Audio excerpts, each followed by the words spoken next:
عالی شان کلام. کہتے ہیں کہ تخیلات کی دنیا بہت وسیع ہے، اور خیالات اگر پاکیزہ ہوں، خیالات میں اگر مکے اور مدینے والے خیالات ہوں اور یہ جمتے چلے جائیں خیالات، تو پھر انسان ایسا محسوس کرتا ہے جیسے اگر وہ تصور کرتا ہے کہ میں خانہ کعبہ کے قرب میں ہوں. اس کے جذبات کا اظہار اور اس کا انداز اور پھر اس کے خیالات کا جو گھیراؤ ہے وہ بڑھتا چلا جاتا ہے، اور پھر وہ ایسا اپنے آپ کو محسوس کرتا ہے کہ میں یہاں نہیں، میں حرم میں ہوں، میں حرم مکہ میں ہوں، حرم مدینہ میں ہوں. مولانا حسن رضا خان رحمۃ اللہ علیہ کے جو خیالات تھے، جو جذبات تھے، سب بیان کرتے ہیں کہ جو ہے پلک اٹھتی تو سی لیتا، کبھی یہ خیال آتا، کبھی وہ خیال آتا، اور پھر آخر میں قلم توڑ دیا کہ اے حسن قصد مدینہ نہیں، رونا ہے یہی، اور میں آپ سے کس بات کا شکوہ کرتا. اللہ میں مدینہ منورہ کی سچی بار بار حاضری عطا فرمائے. صاحب مدینہ منورہ میں ہی کہہ رہے تھے کہ غور کریں، تصور جمائیں کہ مسجد نبوی دور رسالت کا تصور جمائیں کہ صحابہ کرام حاضر ہوتے، پہلی صف کیسے بنا کرتی تھی، صحابہ کرام کیسے حاضر ہوا کرتے تھے، ابو ہریرہ یہاں بیٹھا کرتے تھے، صدیق اکبر نبی پاک کی خدمت میں حاضر ہوتے، فاروق اعظم حاضر ہوتے. کبھی ان کا تصور جمائیں، کبھی فاروق اعظم کا تصور جمائیں، کبھی ان کے آقا کا تصور جمائیں. ان کی زلفیں کیسی تھیں، اللہ اکبر، ان کا رخ روشن کیسا تھا، ان کے لبہائے مبارک کیسے تھے، مسجد نبوی کیسے تھی، اس میں نبی پاک صلی اللہ علیہ وسلم کے جلوے کیسے تھے. جب یہ تصورات کرتے واقعی دل جو ہے وہ روشن ہو جاتا ہے. اللہ ہمیں ایسے تصورات میں کھویا رہنے کی توفیق عطا فرمائے.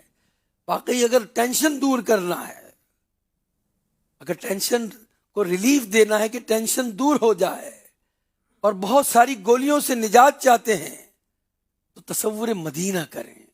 امیر اہل سنت نے اپنی کتاب خودکشی کا علاج میں ایک علاج یہ بھی تحریر فرمایا ڈپریشن کا، کہ جو ہے وہ تصور کرے کہ وہ مدینہ منورہ میں حاضر ہے، گنبد خضرا کے سامنے موجود ہے، زیر گنبد خضرا ہے، ہلکی ہلکی جو ہے پھوار برس رہی ہے، رحمت کی پھوار بھی برس رہی ہے، اور جو ہے بارش کے چھینٹے پڑ رہے ہیں، اور آقا کے دربار میں حاضر ہیں.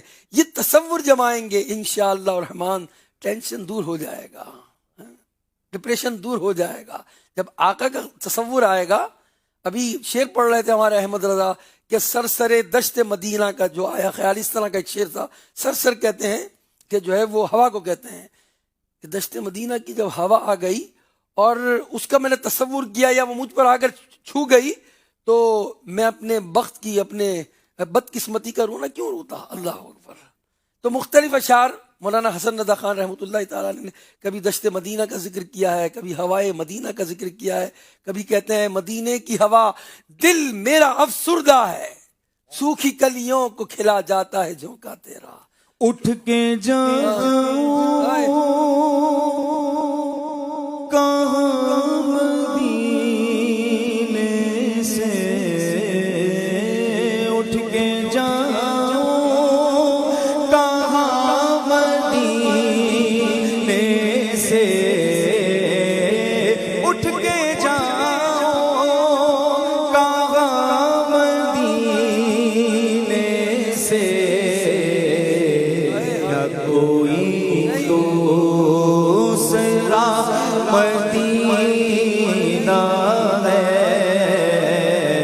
کیا کوئی دوسرا مدینہ ہے، کیا کوئی دوسرا مدینہ ہے،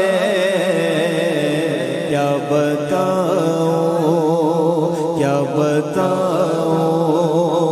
اس کی آنکھوں کا نور تو دیکھو، اس کی آنکھوں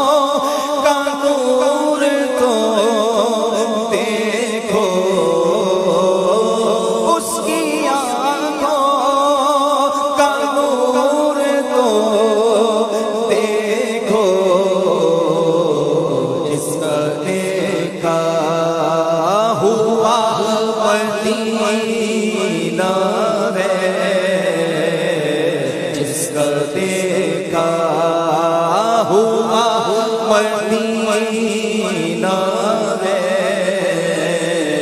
کیا بتاؤں کہ کیا مدینہ ہے، بس میرا مدعا مدینہ ہے۔ سبحان اللہ، مدینہ واقعی مدینہ ہے، سبحان اللہ۔ اور جب مدینہ منورہ کی حاضری ہوتی ہے اور پھر چند ایام گزارنے کے بعد جب وہاں سے رخصت ہوتی ہے تو دنیا کے کسی شہر سے رخصت ہوتے ہوئے کبھی ایسا رنج نہیں ہوتا جو مدینہ منورہ کی رخصتی پر ہوتا ہے۔ اعلیٰ حضرت امام اہل سنت نے اپنے جذبات کا اظہار ایک کلام میں کیا ہے، پھر کہ گلی گلی تباہ ٹھوکریں سب کی کھائیں کیوں، دل کو جو عقل دے خدا تیری گلی سے جائیں گے۔ فرماتے ہیں رخصت قافلہ کا شور غش سے ہمیں جگائے کیوں، اٹھائے کیوں۔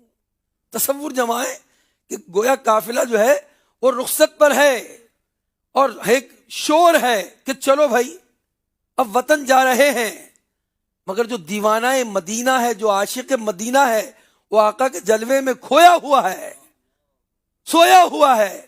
وہ کہتا ہے میں تو غش میں ہوں اور رخصت قافلہ کا شور مجھے کیوں جگا رہا ہے۔ رخصت قافلہ کا شور غش سے ہمیں جگائے کیوں، ارے سوتے ہیں ان کے سائے میں کوئی ہمیں جگائے کیوں۔ وہ تو ان کے دامن میں کرم میں چھپا ہوا ہے، دامن رحمت کی ٹھنڈی ہواؤں سے لطف اندوز ہو رہا ہے، قافلے کا شور اسے اٹھا نہیں پا رہا۔ ایسے ہی جذبات ہیں اس کلام کے اندر۔ اللہ ہمیں اس انداز سے ان جذبات کا ادراک کرتے ہوئے، سوچتے ہوئے، تصور جماتے ہوئے کلام سننے کی توفیق دے دے، اور تصور بند بھی جائے تو کیا بات ہے۔ سبحان اللہ، کلام اعلیٰ حضرت۔